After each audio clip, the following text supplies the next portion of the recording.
So you want to break 90 this year. Here are the 3 short game shots you need to know if you want to break that goal. Here we go.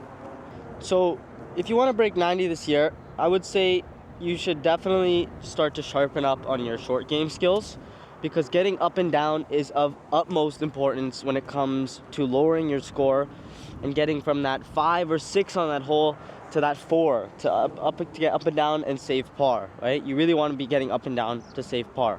There are 3 short game shots we're going to talk about today. Number 1 is going to be your classic bump and run. Number 2 is going to be that high pitch. And number 3 is going to be that punchy wedge shot, okay?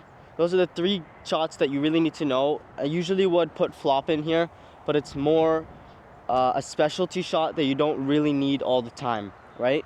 What you want to be able to have is you want to be able to have par putts, okay?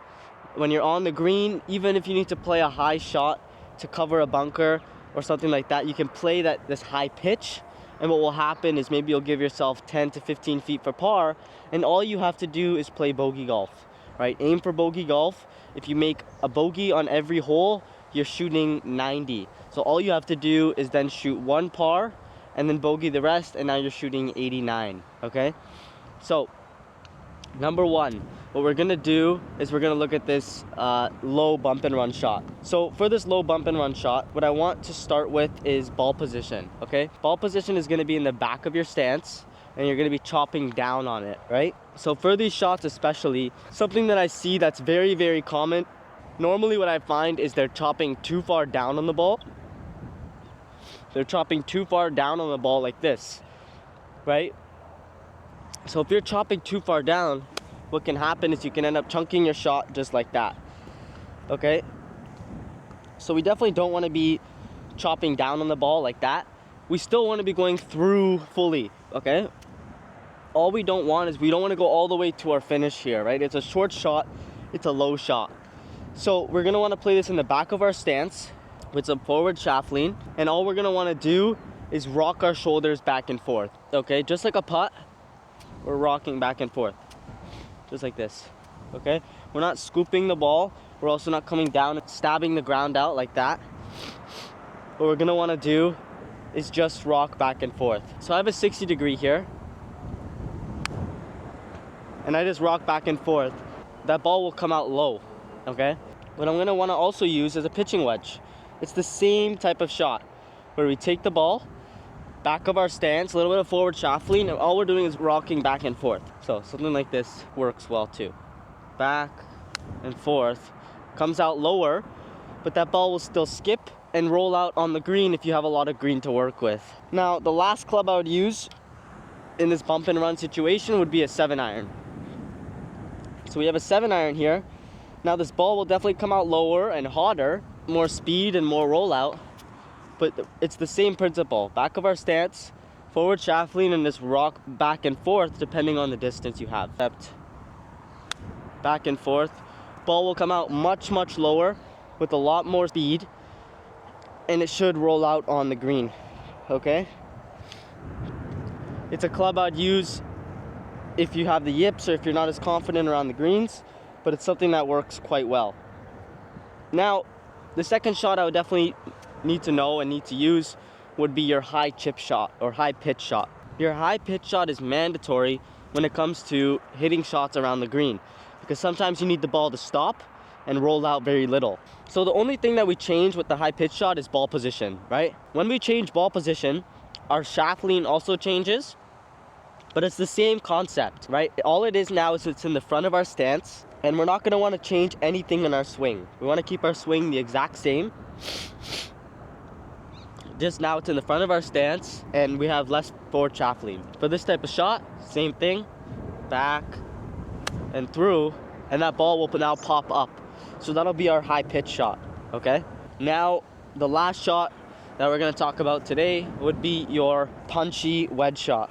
Your punchy wedge shot is mandatory when you're trying to shoot lower scores, because in a situation like today where you're into the wind, winds into the wind off the right, so this is a hard shot to hit into a green, right? With your wedges, normally what you'll see is if you at least hit them well, they'll go really, really high and they'll balloon up and stop. We want that punchy penetrating ball flight that goes to the pin, and it doesn't really move as much with the wind. So a couple things for this type of shot. Now this is going to be more of that full swing type of shot where it's still back of your stance. You're going to want to rock back and forth with your shoulders still, but all you're doing now is you have an abbreviated finish here, and then you can stop. So it's almost like a punch shot. It's the same thing. Okay? So for these types of punch shots, back of your stance and go through with your shoulders. Don't stop on the ball, all the way through to your finish, and it should look something like this. Okay? Right? Back and through with that abbreviated punch shot, and that ball finished right at the 100 where I was aiming. Okay? Now to go over all three of these shots again, these are 3 shots you need to have if you're trying to break 90 this year. Okay, we're going to talk about 3 shots.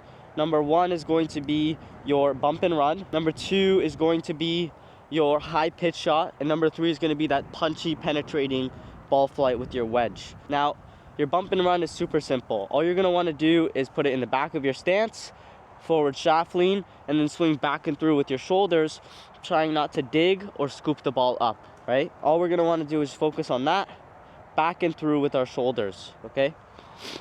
What something like that would look like would be something like this, okay? Back and through, ball comes out low and it trickles out, okay? You can also use a pitching wedge or 7-iron. All you're gonna wanna do is, again, rock back and forth, same thing, forward shaft lean, back of my stance. Back and forth, ball comes out low and it will trickle up on there, okay? Now, number 2, the second shot would be the high pitch shot, right? The only thing that changes with the high pitch shot is our ball position, right? Now, from going from the back for a bump and run, we go to the front of our stance. Same thing applies, back and through with our shoulders and just less forward shaft lean, right? We're now neutral, okay? We're not trying to scoop the ball up here, right? If we try and scoop the ball up, what will happen is we'll top the ball or we'll hit a thin shot. We don't want to be seeing that. What I want to see you do is not use your wrists as much here, but keep it consistent, back and through, just like this, okay? Not using your wrist creates a lot more consistency in your swing, and if we put that together, it should look something like this, right? Back and through, and now that ball just pops up, right? A lot easier to work with. It will sit much, much quicker. Now, the last shot that you must have in the bag as well is your penetrating ball flight. Penetrating ball flight, punch, wedge shot is so important, especially when you have windy conditions. Like today, where we're into the wind is off the right. We need that lower ball flight, and we need that penetrating ball flight so it comes down and is able to sit on the green, okay? What we're gonna want for this shot now is, again, that back of the stance, right? We're gonna want back of the stance, and we're gonna just want an abbreviated finish so that ball flight ends up lowering down.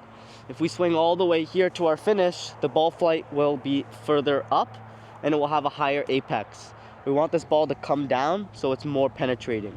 So this would look something like this, right? Back of my stance, forward shaft lean, and just have my abbreviated finish.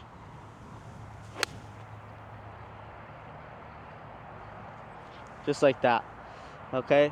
Penetrating, lower than my normal shot, and it's able to check up still because I get good spin on the ball. Now, if you guys like this type of content, I'm doing free 15-minute golf consultation sessions for you guys.